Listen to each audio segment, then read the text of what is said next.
Students, तो देखिए आज हम आप लोग के सामने ब्लड रिलेशन के क्वेश्चंस लेकर आए। ठीक है, ये हमारा रीजनिंग का दूसरा चैप्टर है। हमने कोडिंग डिकोडिंग चैप्टर कर लिया है, उसमें से ज़्यादा क्वेश्चंस पूछे नहीं जाते हैं, पूछे भी जाते हैं तो आसानी इजी क्वेश्चन पूछे जाते हैं। तो आज हम लोग चलिए ब्लड रिलेशन के क्वेश्चन पढ़ते हैं, जिसको हम हिंदी में रक्त संबंध कहते हैं। ठीक है, आपको क्वेश्चन में इस तरह के क्वेश्चन जो है आपके पेपर में, इस तरह के क्वेश्चन हर एक एग्ज़ाम में होते हैं। सिर्फ एसएससी जीडी की मैं बात नहीं कर रही हूँ, बल्कि जितने भी आपके एग्ज़ाम है कॉम्पिटिटिव एग्ज़ाम, उसमें सारे में ब्लड रिलेशन के क्वेश्चन लगभग 2 या 3 आते ही हैं। तो आपको इस चीज़ को पहले अच्छे से समझना होगा। तो चलिए सबसे पहले हम ब्लड रिलेशन क्या है, इसको हम कैसे बनाएंगे, ये हम जानते हैं। ब्लड रिलेशन को हम सबसे पहले इसको जनरेशन के अनुसार हम पहले इसको समझते हैं। ठीक है, सबसे पहला जनरेशन में क्या होता है, जैसे आप समझेंगे इधर, जैसे पहले में एक हमारे दादा दादी आ जाते हैं, ये हो गया हमारा फर्स्ट जनरेशन। जनरेशन से चलेंगे तो क्वेश्चन आसानी से सॉल्व आ जाएगी। ठीक है, एक दादा दादी हो गए और उसी जनरेशन में आते हैं नाना और नानी। ठीक है, ये हमारे हो गए। और जब दूसरा, ये हो गया हमारा फर्स्ट जनरेशन। क्या हो गया?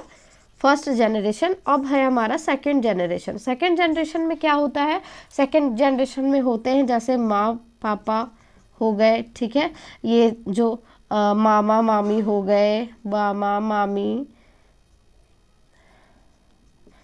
फिर चाचा चाची हो जाते हैं, चाचा चाची, ये सब जो होते हैं वो हमारे सेकंड जनरेशन में आ जाते हैं। ठीक है, ये या तो इसको ऐसा बोलेंगे कि इसको रिवर्स करके बोलेंगे, ये थर्ड हो गया, ये सेकंड हो गया। अब ये जो हमारा लास्ट जनरेशन, इसको नहीं बोलेंगे, ये हमारा थर्ड जनरेशन में है, जिसमें हम इनके बच्चे आएंगे।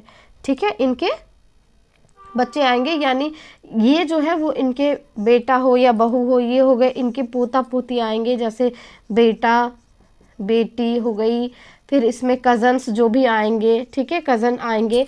तो इस तरह जो है वो ये 3 जनरेशन में चलता है।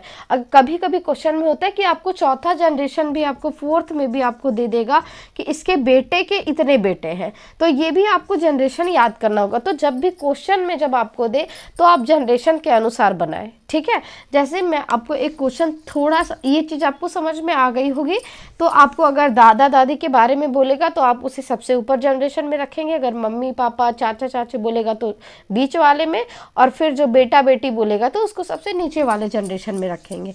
तो चलिए देखते हैं।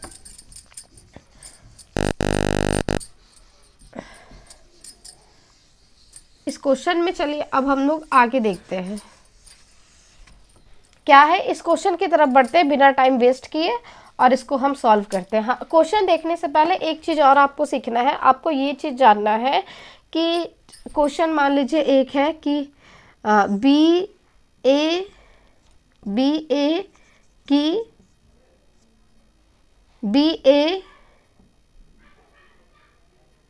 की पुत्री है। ठीक है, बी ए की पुत्री है, तो इस चीज को हम कैसे लिखेंगे? ठीक है, बी ए की पुत्री है, तो इसको हम कैसे लिखेंगे? बी जो है वो ए की पुत्री है, यानी हम लोग जब भी लेंगे तो हम लोग जनरेशन के लिए, मेल के लिए हम हमेशा प्लस का सिंबल लगाएंगे, और फीमेल के लिए हम हमेशा माइनस का सिंबल लगाएंगे। ठीक है, फीमेल के लिए हम माइनस का सिंबल लगाएंगे, प्लस और माइनस लगाएंगे। और जैसे हस्बैंड वाइफ हो गए तो हस्बैंड वाइफ यानी कपल के लिए हम क्या, किसका लगाएंगे? कपल के लिए हम इक्वल टू का लगाएंगे। ठीक है, इक्वल टू का, ताकि आपको समझ में आ जाए कि ये कपल्स है।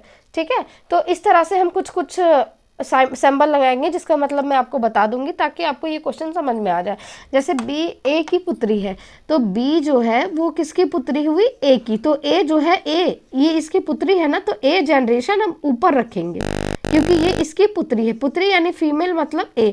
अब देखिए, इसमें हम मेल फीमेल कुछ नहीं लगा सकते, ए जो है, क्योंकि हमें बी के बारे में बताया गया है ना क्वेश्चन में कि बी जो है वो ए की पुत्री है, लेकिन बी क्या है वो हमें नहीं पता है।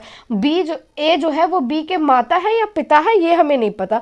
तो अगर क्वेश्चन में पूछ देगा कि ए का बी से क्या रिलेशन है, तो ए का बी से रिलेशन हम नहीं बता सकते हैं। क्यों नहीं बता सकते हैं? उसमें आपको ऑप्शन में देगा कि भाई है, बहन है, माँ है, या डिफाइन नहीं किया जा सकता है, तो इस चीज़ भी आपको पूछ सकता है, तो आपको इसमें लगाना पड़ेगा टिक कि डिफाइन नहीं किया जा सकता है, it is not be defined. ठीक है, इसको डिफाइन नहीं किया जा सकता है, यानी कि हम इसके ए के रिलेशन क्या है बी के साथ ये नहीं बता सकते, लेकिन बी का क्या रिलेशन है ए के साथ ये हम बता सकते हैं। क्यों बता सकते हैं? क्योंकि हमें पता है कि बी जो है वो ए की पुत्री है, तो पुत्री है यानी कि ये जो हो जाएगी वो बेटी हो जाएगी। लेकिन हमें जब ए से बी का रिलेशन पूछेगा तो हम इसको नहीं बता पाएंगे, क्योंकि हमें क्वेश्चन में पता ही नहीं है कि ये माता है या पिता है। ठीक है, तो इसलिए इस तरह के क्वेश्चन भी एग्जाम में पूछ दिए जाते हैं आपको कंफ्यूज करने के लिए, तो आपको अच्छे से समझ के तब इसका जवाब देना होगा। चलिए अब हम क्वेश्चन की तरफ बढ़ते हैं।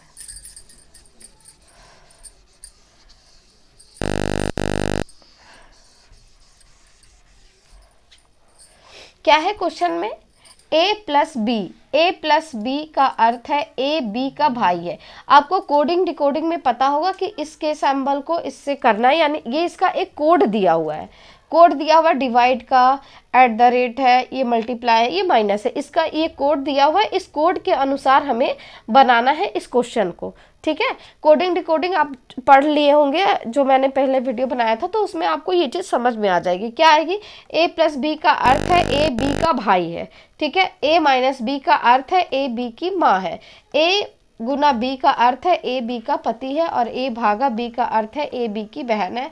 ए एट द रेट बी का अर्थ है ए बी का बेटा है। ठीक है, तो जैसे हम आपको बताएं कि जनरेशन के अनुसार हम इसे लिखेंगे, तो हम वैसे ही करते हैं।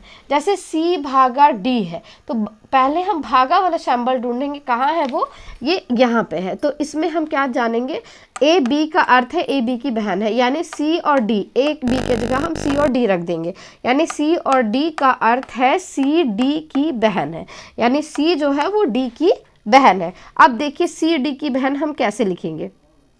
सी जो है वो डी की बहन है, बहन का मतलब हो गया फीमेल के लिए हम माइनस लगा दिए, ये इसकी बहन है। अब डी जो है वो भाई है या बहन है ये हमें नहीं पता है। डी के बारे में अगर कुछ पूछेगा तो हम नहीं बता सकते हैं। क्या, क्यों नहीं बता सकते? क्योंकि हमें सी पता है कि डी की बहन सी है, लेकिन डी भाई है या बहन है ये अभी हमें नहीं पता है। ठीक है, आगे पढ़ते हैं। डी ई, डी देखिए इसका सैम्बल देखना होगा, ये एट द रेट है, एट द रेट यहाँ है। डी ई का अर्थ है डी ई का बेटा है। डी जो है वो किसका बेटा है? ई का बेटा है। अब हमें पता चल गया कि ये क्या है? इसका बेटा है, यानी कि सी का डी है वो क्या होगा? भाई होगा। ठीक है, ये क्योंकि ये बेटा है। अब देखिए ई के बारे में, ई क्योंकि इसका बेटा है इसीलिए इसको हम ऊपर वाले जनरेशन में लिखेंगे। ठीक है, ऊपर जनरेशन में। अगर उसका दादा कहता तो हम और ऊपर जनरेशन में लिखते। तो इसके बारे में अभी हमको पता नहीं है कि ये माँ है या पिता है। ठीक है, इसके बारे में हमको पता नहीं, बस हमें पता चला है कि सी जो है वो डी की बहन है और सी का भाई डी है। अब ई गुना एफ, ई गुना एफ, ई एफ का अर्थ है ई एफ का पति है। ई जो है वो किसका पति है? एफ का पति है। किसका पति है? एफ का पति है। ठीक है, एफ का पति है, यानी ये मेल है तो ये प्लस हो गया, ये फीमेल है, सॉरी ये फीमेल है तो ये माइनस। ठीक है, अब इसमें हम बताए थे जब कपल होंगे तो इसमें इक्वल टू दे देंगे ताकि हमें पता चले कि ये हस्बैंड वाइफ है। ठीक है, ये हस्बैंड वाइफ है। अब हमें पता चल गया कि ई जो था वो पिता था और एफ जो है वो ई की पत्नी है। ठीक है, एफ ई की पत्नी है, सॉरी ई एफ का पति है, तो ई जो है वो एफ का पति है और एफ ई की पत्नी हो गई। अब क्या है आगे? जी एफ, जी एफ का मतलब क्या है? माइनस। जी एफ का अर्थ है जी एफ, सॉरी एफ जी की माँ है। एफ जो है वो जी की माँ है, यानी कि अगर ये माँ है तो जी जो है वो इन दोनों का या तो भाई होगा या तो बहन होगी, तभी तो एफ इसकी माँ है। तो जी को भी हम इसी जनरेशन में लिखेंगे। ठीक है, जी को भी हम सेकेंड जनरेशन में ही लिखेंगे ताकि ये हमारा इसकी माँ है तो इसी जनरेशन में लिखेंगे। अगर बोलता कि एफ जो है वो इसकी दादी है तो दादी का मतलब हम इसे लास्ट जनरेशन में लिखते, लेकिन यहाँ पे बोला है कि एफ जी की माँ है। एफ जो है वो एफ जी की माँ है, यानी जी जो है वो या तो सी डी का भाई होगा या बहन होगा, ये हमें पता नहीं है। ठीक है, अगर ये पूछेगा कि एफ क्या है तो वो हम नहीं बता सकते, पुत्र है या पुत्री है ये नहीं बता सकते। तो क्वेश्चन में क्या बोले, सी का जी से क्या संबंध है। अब आपको फर्स्ट वाला पूछा है ना, सी का जी से क्या संबंध है, यानी सी का संबंध जो है वो जी से किस चीज का है, यानी ये इसकी जी की क्या लगेंगी, सी बताओ, आप बता सकते हैं सी जी की क्या लगेंगी, तो ये क्या लगेंगी, बहन। क्या है ये, बहन। ठीक है, क्या लगेंगी, बहन लगेंगी। ये आपका आंसर आ गया। ठीक है, सी जी की क्या लगी, बहन लगी। ठीक है, अब देखिए ये बहन है क्योंकि ये फीमेल है, लेकिन अगर क्वेश्चन यहाँ पे बस थोड़ा सा घुमा दे कि तो जी का सी से क्या संबंध है, तो जी का सी से क्या संबंध है, तो जी का संबंध हम नहीं बता सकते हैं। क्यों नहीं बता सकते हैं, क्योंकि जी हमें पता ही नहीं है कि ये मेल है या फीमेल है, तो हम नहीं बता सकते हैं कि ये भाई है या बहन है। तो इसीलिए हम it can not be defined ये हम आंसर में लगाएंगे।